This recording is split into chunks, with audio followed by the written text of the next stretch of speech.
Pernah nggak kamu duduk sendiri malam-malam ngeliatin atap kamar sambil nanya ke diri sendiri, kapan terakhir kali aku hidup buat diriku sendiri? Kalau iya, mungkin kamu salah satu dari mereka yang disebut generasi sandwich. Bukan karena kamu doyan roti isi, tapi karena kamu ada di tengah, di antara orang tua yang harus kamu rawat dan anak-anak yang harus kamu besarkan. Tapi di antara itu semua, ada satu orang yang sering kamu lupakan, diri kamu sendiri. Capek? Jelas. Tapi kamu tetap jalan. Karena kalau kamu berhenti, siapa yang gantiin kamu?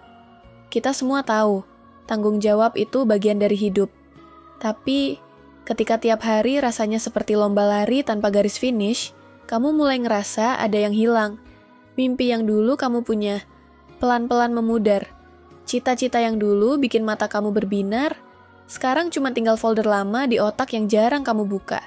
Dan anehnya, gak banyak orang yang benar-benar ngerti rasanya. Mereka lihat kamu kuat, bisa diandalkan.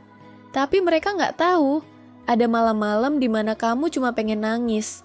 Tanpa ditanya kenapa, kamu pengen berhenti sebentar.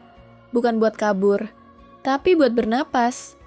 Lalu, gimana caranya sembuhin luka yang bahkan gak kamu sadari kamu punya? Pertama, berhenti menyalahkan diri sendiri. Bukan kamu yang salah karena hidup begini. Kamu hanya sedang di fase yang sulit, bukan gagal. Beda banget. Kedua, kasih ruang buat jujur. Ke diri sendiri, ke pasangan, ke sahabat, bahkan ke orang tua, kalau memungkinkan. Bukan buat nyalahin, tapi supaya mereka tahu, kamu juga manusia. Yang kadang lelah, yang kadang takut, yang juga punya batas. Ketiga, kecilkan ekspektasi.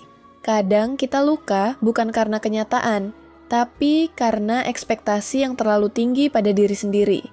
Kamu nggak harus jadi pahlawan setiap hari. Kadang, cukup bangun pagi dengan senyum itu udah cukup hebat. Keempat, curi waktu buat mimpi kecilmu. Iya, kita tahu, liburan ke luar negeri mungkin masih jauh. Tapi nonton film favorit sambil makan mie instan tanpa gangguan, itu juga bentuk self-love. Baca buku yang udah berdebu di rak, nulis lagi di jurnal. Atau sekadar duduk sambil denger lagu yang dulu kamu suka.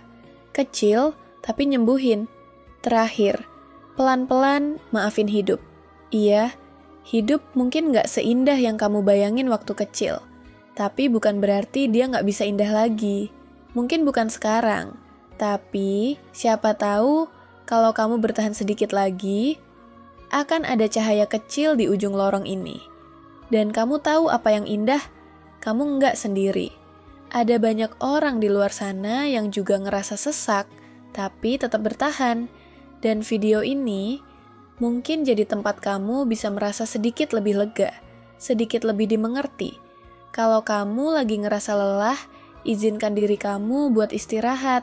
Bukan berhenti, cuma istirahat, biar hatimu bisa sembuh pelan-pelan. Dan kalau kamu merasa video ini nyentuh bagian kecil di hatimu, bantu channel ini terus berkembang dengan like dan subscribe. Jangan lupa nyalain loncengnya, biar kalian jadi yang pertama nonton video terbaru. Dan yuk, share cerita kalian di kolom komentar. Aku selalu senang baca pengalaman dari kalian semua.